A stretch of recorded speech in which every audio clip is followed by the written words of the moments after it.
eggnog latte season has begun. Don't judge me, I know, Starbucks, issues as a business practices, especially with tax in the UK, but they make a good eggnog latte, and it's the first day of eggnog latte season, so never mind. It's not sponsored. What are we here for? Oh yeah, Star Trek reviews.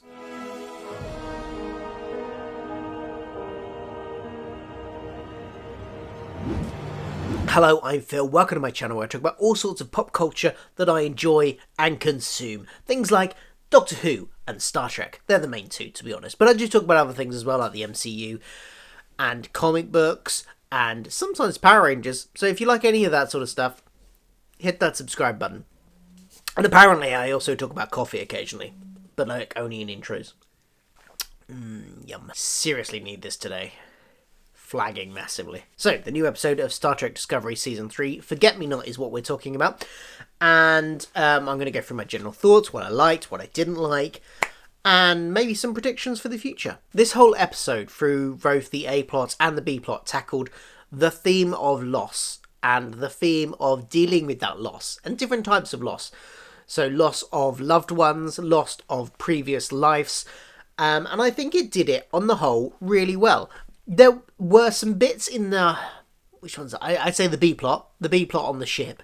That I felt just didn't quite work as well as some of the other bits. But on the whole, the A-plot was fantastic in this. The whole thing with the new character, Adela, I think her name is. All of that worked so well in this. And just hit me in the feels on some parts. It was good. I really liked it. Really strong episode in that regards. I think the episode did the right thing here in addressing some of how the crew might be feeling, having left their life behind and gone to the future. That's something that they needed to deal with. Not get out of the way, because I think it needs to be an ongoing thing, but they needed to bring it up a little bit more than they had done, because in the first few episodes, granted, things have been happening at quite a high pace, so there hasn't really been much chance for them to do this. But, well, I mean, there's only really been like one episode where we could have seen any reaction like that. So I don't think they've left it too late by any means, but yeah, they needed to deal with that. And so far, they'd only really brushed on it with Detmer a little bit, with her possible post-traumatic stress aspects and clearly how she's struggling to deal with their current situation. They've been seeding that in since the second episode, which I think is really good. But here, it's with Detmer, we see it ramped up again. We get to see some of the fruits of that, and with some of the other characters as well, we get to see how the strain of their situation is really playing out on their psyches and on their mental health. I think they needed to do that here. One thing I would say, though, is that the conclusion of that felt a little bit rushed to me. It felt a little bit like they had gone, okay, they've now vented, and now they're going to be okay. So, I mean, we'll talk a little bit more about that later on, but I think there's a danger. I'm not saying they've gone that route yet, but I think there's a danger of going down the Voyager route here where they just don't bring it up, the terrible situation they're in anymore on a sort of how it's affecting them level. We'll see. By the way, I've got a bit of a cold, so if I sound a bit bunged up, that is why. I do apologise. So the things I really liked about this episode, mainly the Adela storyline. I thought that was really well handled. I thought it was really well structured. They played at the beginning on some mysteries that they had already started to set up in the previous episode when we were introduced to the character. The fact that they can't access the symbionts that is within inside them's memories, but we also find out at the beginning of this episode that mystery is deepened a little bit by finding out that they also don't have access to all of their own memories. That is set up quite early on in the episode, and it plays out really well, and it's paid off really nicely at the end when we see in sort of the flashbacks and the psyche as they regain that memory, and the impact that has on that character. So that's a really nice setup at the beginning of the episode that pays off really well later on. And this whole storyline was a really good sort of exploration of the mental strain that the character has gone through, the struggles, and just how it has affected them. So we get to go down to the Trill home planet, and they are Burnham has been sort of teamed up, assigned by Captain Saru to go down and sort of help Adela with this challenge, that because he views them as being in two very similar situations. They both feel a loss. They both feel with Burnham not being quite sure who she is now she's landed and has been a year in the future, and Adela not being sure who she is because she's got this symbiont inside her that she can't access the memories of. She doesn't have her own memories fully. So Saru identifies that they have something in common and maybe they can help each other out. And while that definitely worked with Adela, I don't think it really gave us much from Michael in terms of character development or anything like that. She was there, she certainly helped the storyline, but I don't think we really, even though it felt like it was trying to make it part of Michael's story arc, it didn't feel like it necessarily moved her forward at all anywhere into making any sort of firm decisions on which direction she's going to go. So we meet the Trill, and when they find out that the symbiont is in a human, there's a little bit of bigotry there. There's a little bit of disgust from one of them, concern from another. The guy in red seems much more willing to accept it and sees it as a potential future for their species, because now, since the burn, they are much reduced capacity. They don't have enough hosts for the symbionts, and if humans are able to accept symbionts, that's possibly a way for their race memory as they have it to survive. He sees that. He sees the potential in that, but the other two, not so much. And especially when it's found out that Adela doesn't have access to all the Trill's memories, they pretty much call it off, and the other guys go, well, no, this is an abomination, clearly doesn't even have access to the memories. And one guy wants to forcibly extract the symbiont from her. So there's a nice little bit of exploration of bigotry there, but it doesn't really go into it in any massive depth. Like, the whole episode isn't focused on that, like some Star Trek episodes might be. That might be the key moral quandary of the whole episode, but really it's kind of bypassed a little quickly here. In fact, after this initial confrontation, the only really bit kind of rears its head again is when the initial guy that was really against Adela having the symbiont and being the host attacks them with weapons and presumably is going to try and force them to submit to an extraction of the symbiont. And that actually, we get a really nice and amusing moment from Burnham there, where she basically takes out all of these people with weapons and asks him where the caves are. He refuses to tell her, so she just says fine and shoots him. And then Adela goes, that's not Federation protocol. And we get to see there, I think the one bit, this is the one bit which is hinting at Michael Burnham's arc in the series, in this season, is that her having to deal with, being back on the Discovery and subject to Federation protocol and rules versus how she's had to change in the year. And I said this last episode that I think we're going to get this struggle between the two worlds is going to be difficult for her throughout this season, and you're going to have basically an angel and a devil on her shoulder, the angel being Saru and the devil being Giorgio, constantly vying to pull her one way or the other. Now, we didn't see that necessarily. We didn't see that either of them really exerting much influence here on her. But what we did see was her, of her own accord, doing this out of protocol action to which she felt was necessary.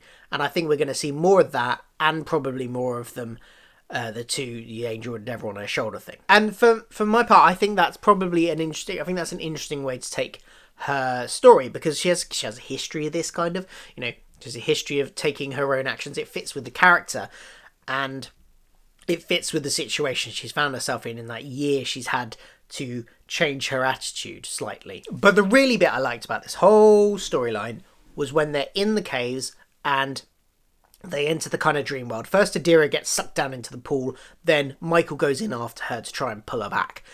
And they both end up in this kind of weird, dreamlike state where these tendril things are trying to connect to Adira to give her back her memories. And this is kind of, I assume, some kind of like in her mind representation of her psyche. And we get this, what I think is a really powerful story of finding out about her her boyfriend who had died, who was a Trill and had this symbiont, who is also the symbiont that is now inside her, we find out, and is the symbiont that was the admiral that Discovery had received the message on that took them to Earth in the first place. And it just sets it up really well. You get a lovely feeling of their relationship from the scenes where we see them interacting, and the lovely bit where they're but both when the Trill Grey is the name, Grey Tar is on the operating table receiving the symbiont, and you get a lovely feeling of their relationship, and Adira worrying about Grey.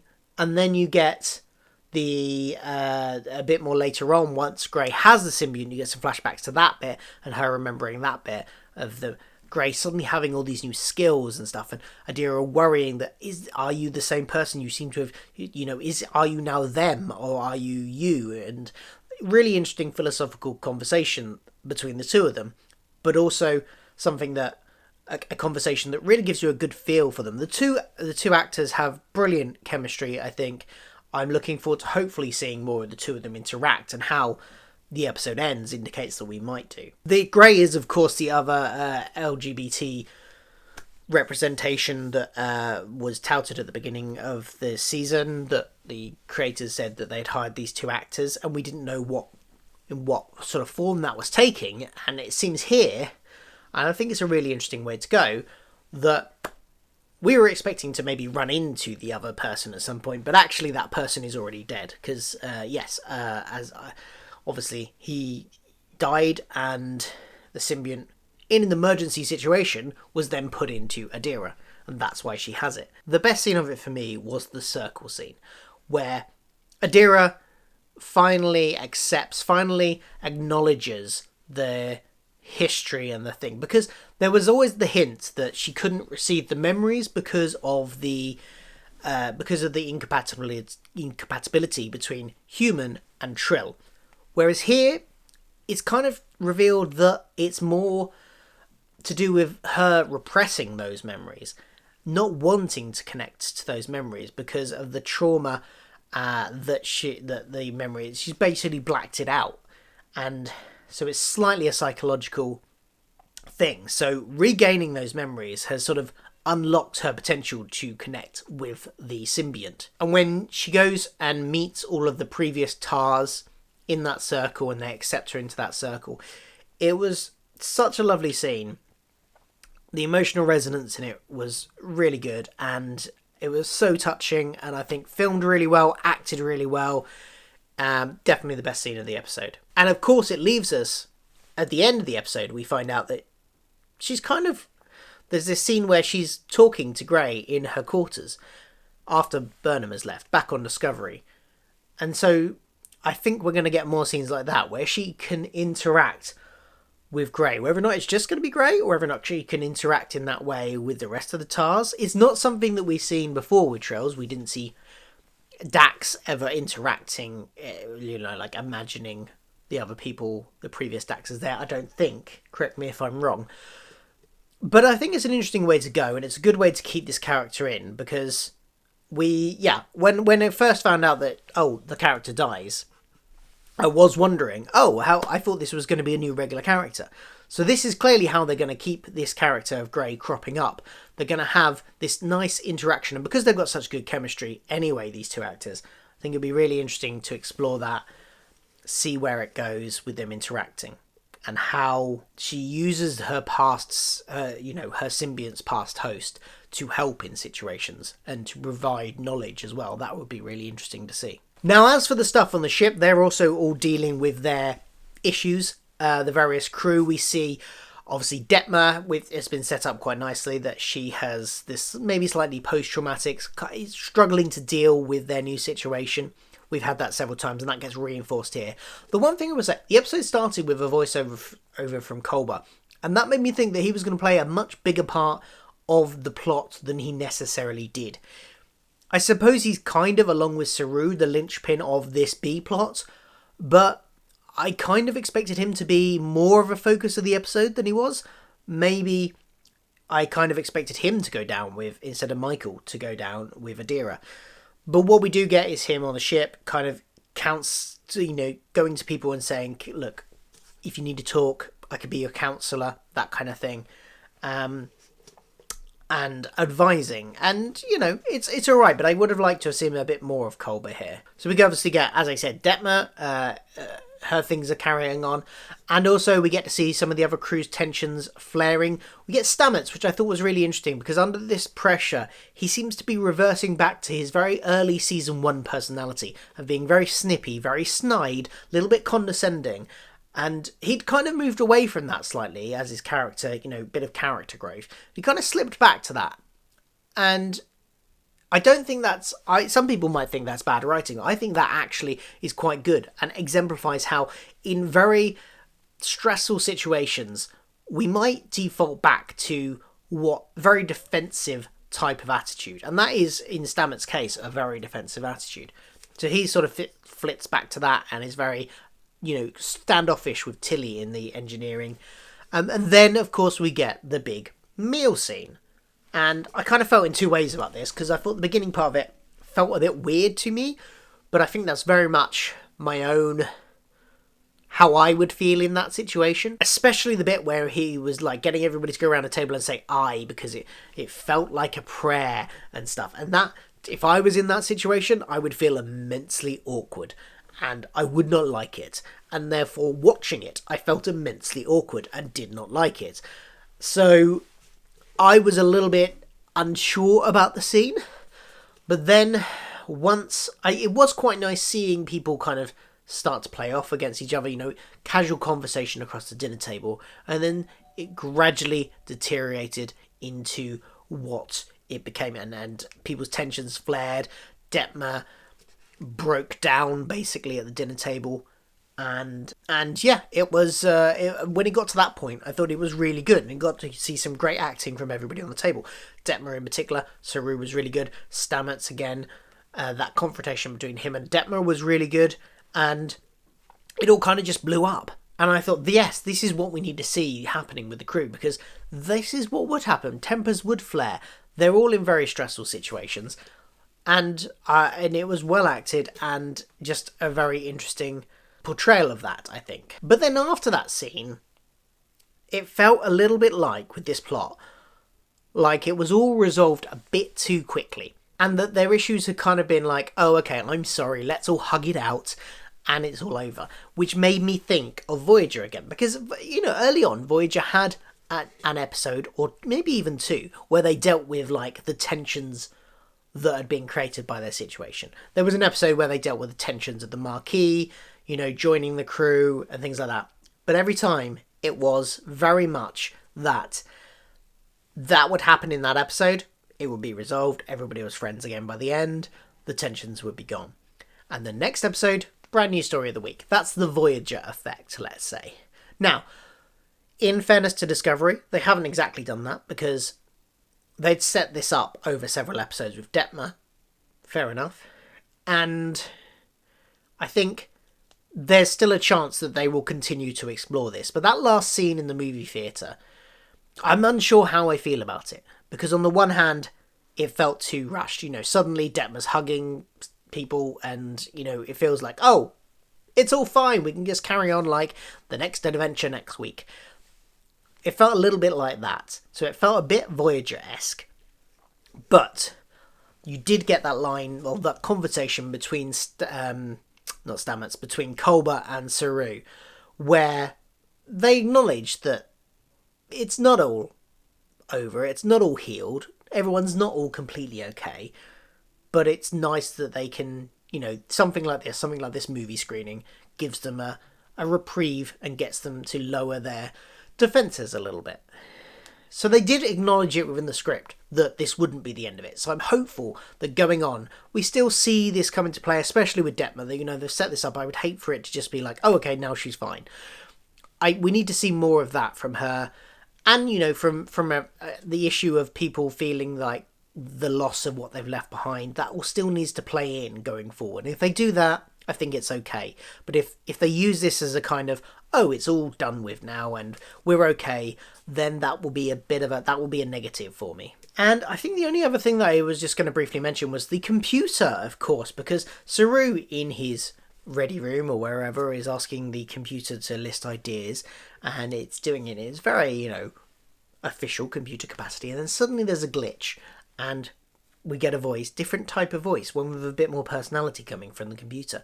And it appears that what it's implying is that the sphere data somehow integrated itself with Discovery's computer system, and we're getting the start of that evolution towards what we saw in the short trips Calypso, where the computer is a whole sentient personality. I have mixed feelings about this. I like the fact that they're making they set this up in Calypso. They need to get there. This is a good start. I didn't think that I thought Saru's reaction to it was weird. Other than asking it to run a diagnostic on itself, kind of just dismissed it and then only mentioned it to Culber at the end, briefly, in a kind of very alluding way. We're not giving him the details either. You'd think he would, bring this up. It's obvious that the computer is acting very strange. His reaction seemed a little underplayed, basically. So there's that. And then there's also, again, something that I'm not completely against, but it does feel very Andromeda. And it's just another thing to add to the list of things where this season feels like they are mimicking Gene Roddenberry's Andromeda. Gene Roddenberry's Andromeda had a sentient ship computer. It even came out like a hologram, like we saw later on in Calypso, in the short trips Calypso. So, yeah, it's just another thing that adds to the, hey, they're doing Andromeda theory. And, again, it's not necessarily a bad thing that they're doing Andromeda, but it needs to be acknowledged. So that's what I thought of the episode. What do you think? Let me know in the comments below. Oh, I haven't done predictions. Do I have any predictions? I haven't thought this one through. So my predictions are that I think we're going to be getting more of Grey through the eyes of Adela. We're going to be getting more of seeing him pop up next to her, that only she can see and hear, that kind of thing. It's in her head, basically. But, it'd be nice to see him influence the plot a bit, in the sense of finding solutions to things that she wouldn't have found otherwise, or the rest of the crew wouldn't have found otherwise. That would be interesting to see. I think probably the Trill might show up again. Next week's preview looks interesting. They're going to find the Federation. I expected this to take a little bit longer, but it's happening next week. But there's going to be some conflict there. So what that conflict is, I don't know. Put your theories below. And yeah, I think that's all the theories I have and predictions I have for the moment. What do you think? Let me know what you think is going to happen in the rest of the season below as well. I will see you next week for another episode and another review. Thank you for watching, and I'm going to get back to finishing off my eggnog latte. See you later.